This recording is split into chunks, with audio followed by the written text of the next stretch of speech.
Thanks for showing up. In an earlier episode, I made an awesome loft-style bed for my daughter, and this is the chest of drawers that goes with it. And in today's episode, I'm going to show you how to make it so that it follows the loft-style bed in both form, function, and style.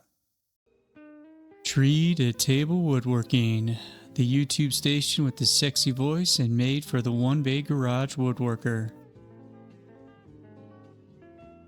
Once again, thanks for coming. So in this episode, I'm going to show you how to make this chest of drawers, which features the paint job that matches the bed that we made in an earlier episode, but also some oak front doors, which is going to complement that paint scheme. Now, it's 1 year on since I originally made this chest of drawers. I wanted to see how the functionality went, how it continued being used in the room, and just to make sure that it was actually something that was good to present to you.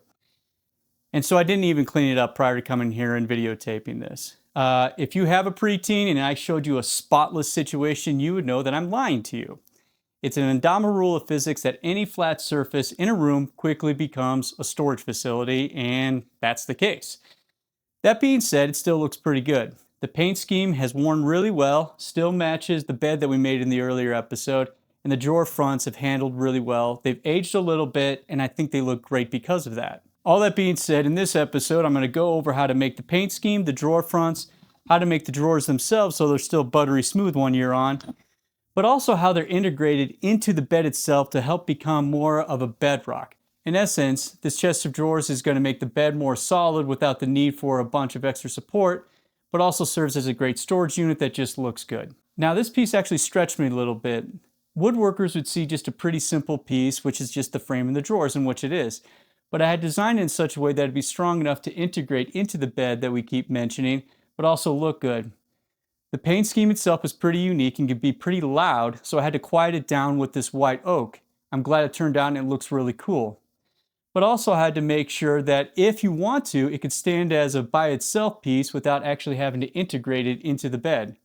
So if you don't want to do the bed, this piece is going to stand by itself just fine and it's going to look really, really awesome. So let's get started.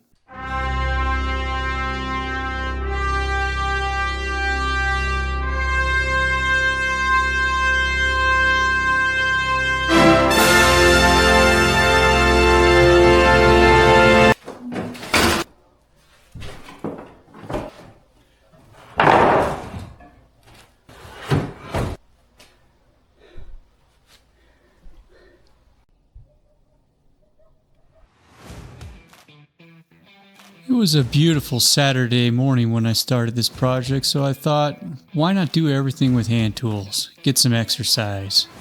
Because I owe that to myself, and if you want to try it, you owe it to yourself too. I will say that it does require a lot more time and effort, and honestly, the end product is about the same according to the naked eye, or even the unnaked eye. Regardless of what you choose, either hand saw or power saw, you still have the same basic steps. You have to pick out the correct boards, do a good layout, and make sure you saw to the line. Here I'm demonstrating improper sawing technique with that rolled over back. While this looks a little more ridiculous, this is proper technique with the straight back. Trust me, with improper technique in an hour you're going to feel it. Just trust me. Use proper technique. Eventually, boards are cut, and you get to lay them out in the garage.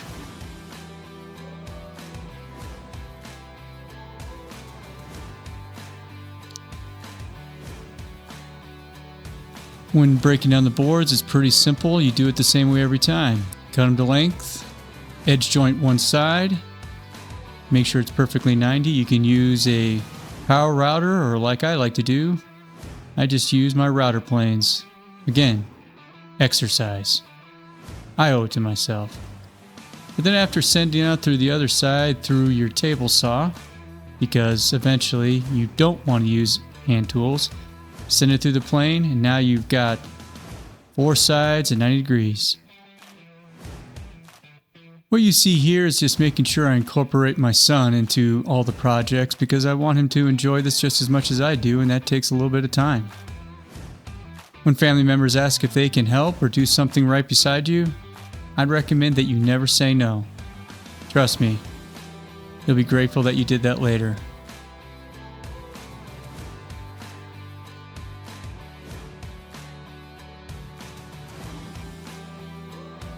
Now the glue ups for a chest of drawers carcass are probably a little bit larger in dimensions than your standard panel glue up, but the steps are the same. You first just lay out where the joinery is going to be to make it simple later on. And in this case I'm going to be using my Festool domino to create the joinery, but you can do anything else. Biscuits, dowels, whatever. Just create it, and then you just do a glue up. Use a method that's systematic and accurate and easy for you to use. That's different for every woodworker. What you're seeing right now is mine. The Festool domino does make things faster and easier, but again, whatever you got in your garage, as long as you're good at it, it works. Just make sure at the end that you got to use some cauls or some other type of fastening system to keep them straight, because of the dimensions. A little bit of a bend in the middle of a carcass becomes really annoying later on. And then just cut to size. And that's it. Again, just because it's larger doesn't mean it has to be any more complicated or difficult. And then decide how you're actually going to put the carcass together. In this case, I'm going to be using this router to create a miter joint between them. Now just remember, the miter is probably one of the strongest joints in woodworking. It's got a bad rap, but that's based on ancient old wisdom that really doesn't apply anymore. I will be reinforcing with Festool dominoes in a kind of a spline situation, but yeah, that just makes it bomb-proof. It's at this time, if you are going to put in a back panel like I'm going to be, I'm just going to create the back panel groove right now. And if you're new to this type of construction, don't worry, you'll get a demonstration later on exactly how this all fits together. Right now this is just a step you're going to have to take, and as you can see, it's pretty much just do it in a row, do it accurately, and eventually you're going to have some really good results. Also use this opportunity to make the grooves for the divider frames. At least that's the construction technique I'm going to be using this. And again, that's going to make sense later on. Now's a good time just to use a little bit of a hammer and chisel work to square off the edges. It's going to make for a really tight fit, and you'll be impressed with just how professional you can look. You've used a lot of router up to this point. It creates a dust bomb. So if you're like me and are a little OCD and you need a clean space, now's a good time to clean up the shop. With a clean shop, I can now break down the 3/4 inch plywood to create the drawer frame. We're not going to want to actually look at plywood on an edge frame, so we will be creating an edge banding using 1-inch white oak, as seen here. Okay, he didn't ask permission for that because I think he knew I would have said no. Okay, I didn't know where that conversation was. So he took like butter down there, all the things. So I have not gone down there, but moving forward, let's just keep them up.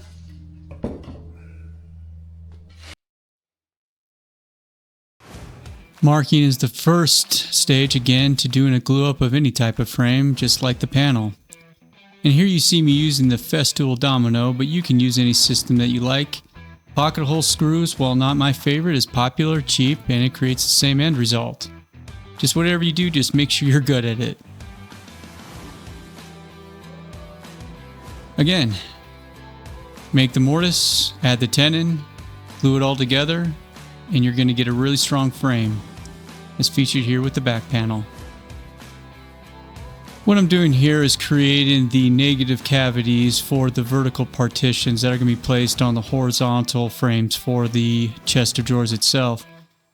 If that explanation confuses you like it probably does, don't worry. Later on during the panel glue up, it's going to become a lot more apparent and you're going to have a visual to go with it.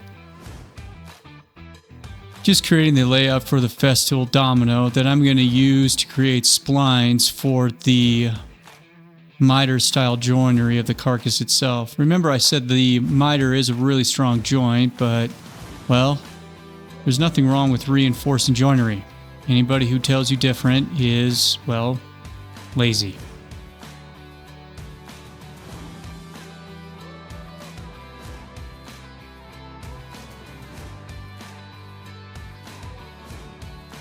What you're about to see is probably the single drawback of the Festool domino system. It is exact, and so if you're off just a little bit, you have to use some body English.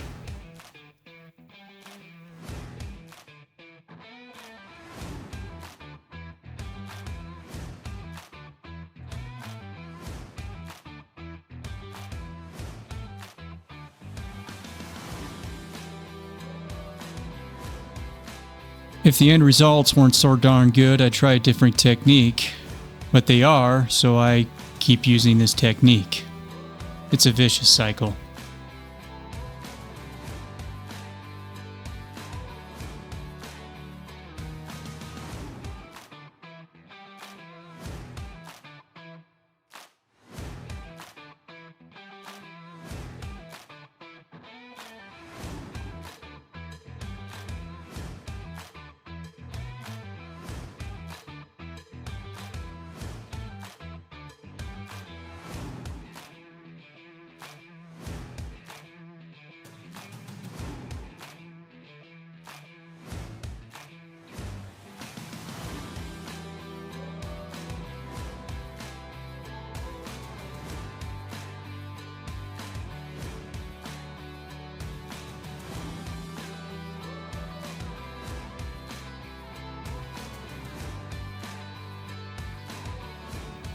Now, I've done quite a few chests in my life, but even so, when I discover that it glues together square, I'm still kind of relieved and happy.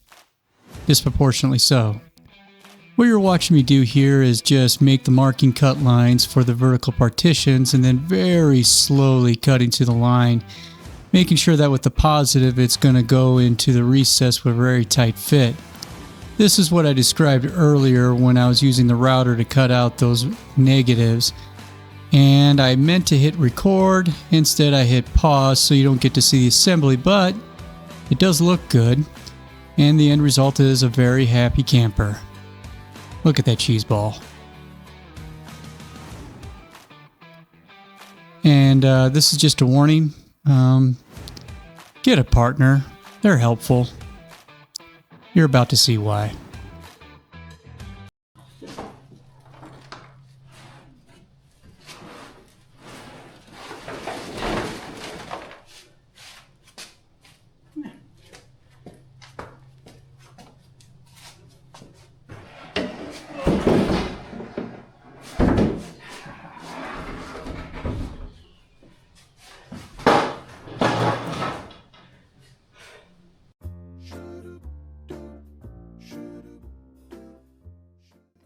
Here we are, dad jokes in the workshop.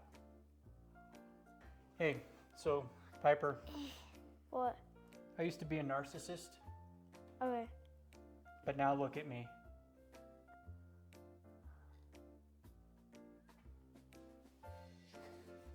What's a narcissist? What's a narcissist?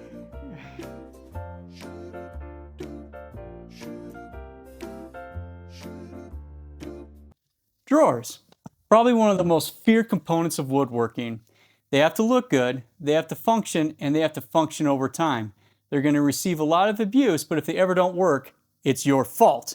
Not the person who decided to stand on them and use them as an impromptu step stool in 10 years' time. Still your fault. So what do? We make them tough and we make them look good. And if you follow this step-by-step process I'm about to show you, you're going to be able to make them really, really well yourself. Apologize once again, but I skipped a few steps and here's the milled out wood that are eventually going to become the drawer frames. It's going to take a bit.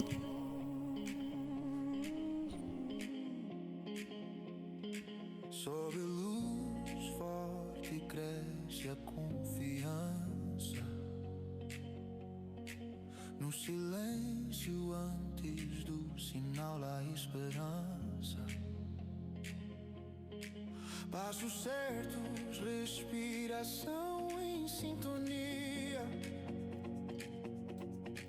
Cada esforço soma na mesma energia. O resultado nasce do detalhe partilhado.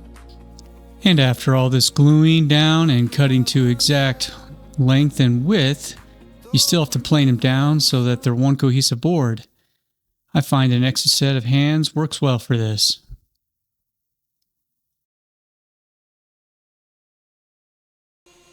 Now, prior to actually gluing up the drawer frames, you are going to want to create the groove. A router and a router table is simply the best and most efficient way to do this. If you don't have one, just a router with a guide will work as well. Regardless of the method you use, this should be the end result. Just a bunch of boards ready to be glued together.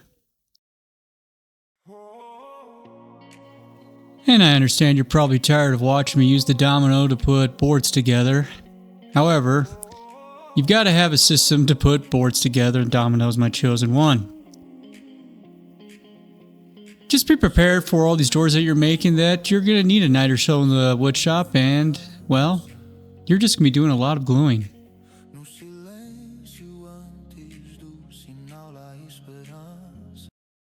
The next step is, of course, the sliding situation. Now, you can go ahead and use purchased hardware for this or drawer slides. I hardly ever do that. The reason being is mainly this. They're expensive.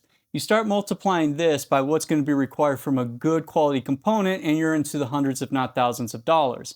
And I found once again, this old technique of wood on wood works really well, stands the test of time, and it's repairable if something should ever happen to it. So here we go. Set your table saw to whatever depth you want the groove in your drawers to be, in my case 3/8 of an inch. First thing you do is cut all the drawers to the same length or same width on this side. And you only have to do this once, but now scribe the line on the side of your rails that you're going to use, and then do the other side, as seen here. That way you can just batch out all the rest of the drawers and you're done. No other sizing to be required. If you do manage to make a mistake like I did here, it's really easy. Just glue in a shim, about 1/8 of an inch, and all you're going to do is plane and sand it down to be flush with the side. And really, if you're using a piece of wood like this white pine here, it's going to be really transparent to the rest of the world. No problems.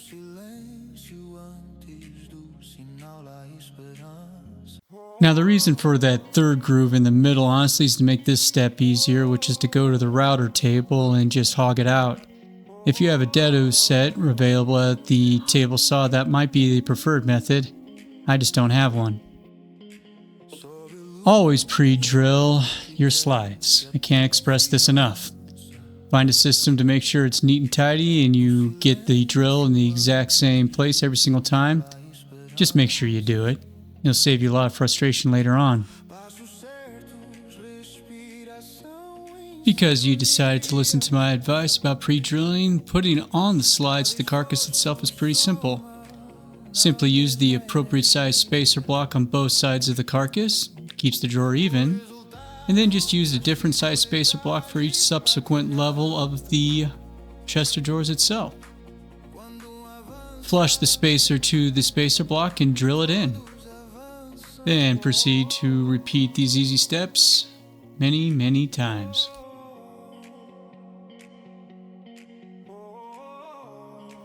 My usual desire for any drawer fronts that are going to be made of a wood that's going to be oiled instead of painted is to first glue together all the drawers to try as best as possible to get the grain to look like it belongs. That way, when you do cut them apart to be put on the drawers, it looks just a little bit more cohesive. And by a little, I mean a lot. Now, the steps for actually putting together the boards are the exact same with the carcass. Don't be intimidated by the size. It's just make sure that they can be joined, glue them together, put some cauls on to keep them flat. Nothing we already haven't done. And then all you're going to do is cut it to size using your preferred method. In my case, I like a track saw. And if this seems like you're just making another piece of the carcass, well, that's because it's the exact same methodology. Should be easy this time. When applying drawer fronts, do yourself a favor and make sure they are even via the courtesy of spacers, as you're seeing right here. On the sides, while I didn't video it, I just used some playing cards to make sure it was an even thickness between all the drawers, both laterally and vertically. And then just from behind, place 2 screws, make sure it's nice and tight. And if you do get to a point where you just need a little bit finessing, a hand plane does an excellent job shaving it to its final length and width. And if you are slow and methodical, you ensure you've got your spacers in, you get a pretty good result. In my case, I didn't like the flat look, so I did spend the time to actually use a profile bit just to give it a little bit more of a traditional look. In this case, it was a 1/2 inch round over bit. And when you're finally happy, just sand it, because regardless of how careful you were, you probably did abuse these pieces of wood, leaving some dents on it. Those will come with time. There's no reason you have to deliver it to the client with dents already in there.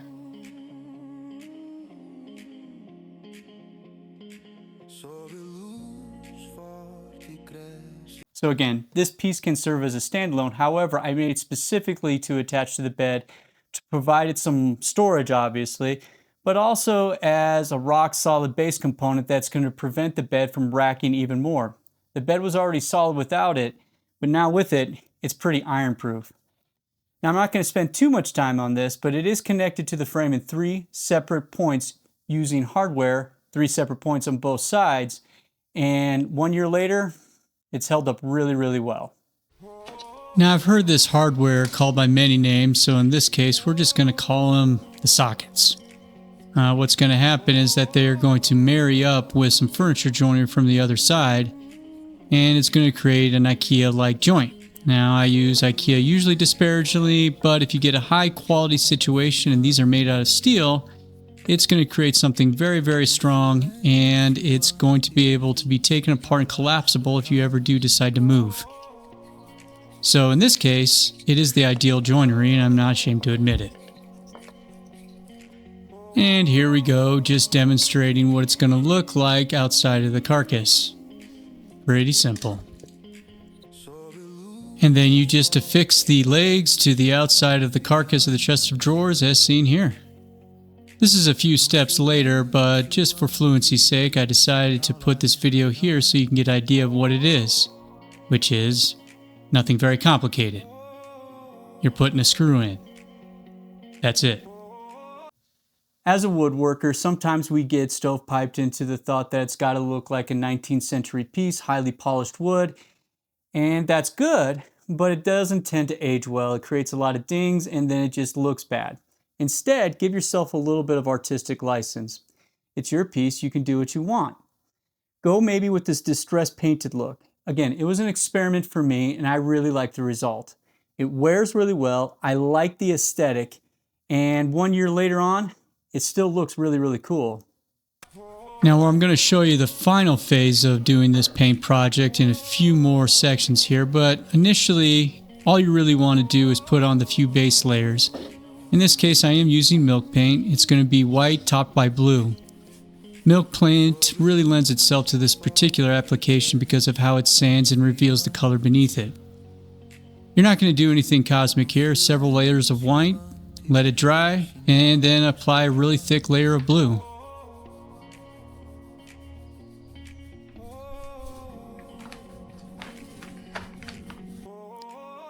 Now for the final step of sanding, this is really just up to you. You can leave a lot of blue on or a little blue on. I just kind of went until, that looks about right. If you've got a little bit more methodical process and like something exact, I think that's a great idea, but I was just kind of, going with the flow. Now for the finish on the drawers itself, I just used boiled linseed oil. And if you've heard me talk in other episodes, the reason's simple. It looks really good on bare wood, but also it ages really well. Again, this is a chest of drawers meant for a preteen. It's going to see some dings. And boiled linseed oil has the nice attribute that it's intended for that kind of purpose. And if you ever get to the point where you're just so dismayed by some scratches and stuff like that, you can reapply, no problem. Sometimes sanding, not even required. So yeah. Boiled linseed oil, my go-to finish for the piece that's supposed to age well over time.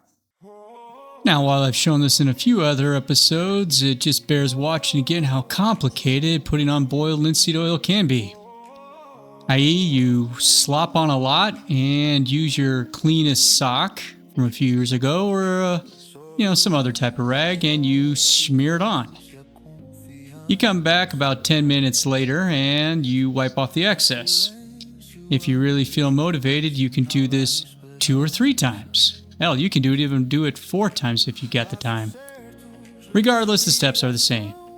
Smear it on, let it dry, wipe off excess, repeat. I think we beat that dead horse. This is 3 coats later, and I think the results are pretty darn good. 1 year later, the results are pretty darn good. Last step in this whole process is just use some paste wax on the drawer slides, and that keeps the drawers from sticking for, well, it's been a year. Thanks for showing up. I hope you liked this piece, and I hope it inspired you to do something similar in your workshop. I really enjoyed making it, I love the result, and I like the fact that my daughter, still 1 year on, appreciates it and periodically, and wait for it, says she likes it. Again, keep your expectations pretty low on this. If you're making this for a family member and you're good at it, they now expect this from you. And so it's not like it's, wow, you're amazing, you did this. It's, oh, cool, you did your job. Actually, if you think about it, that's a pretty high compliment. When people start expecting excellence from you, it just means you've done excellence quite a few times thus far. So really, as long as they don't tell you that you suck, that's a compliment in itself. Sort of. Woodworking is just one of those hobbies where you get the unique opportunity to show your artistic side, your hands-on capability side, and just really your dedication to a task. For me, that's just fun. And for you, I hope you get the same enjoyment out of it. So until the next time, please send pics of any of your creations. I look forward to seeing you again.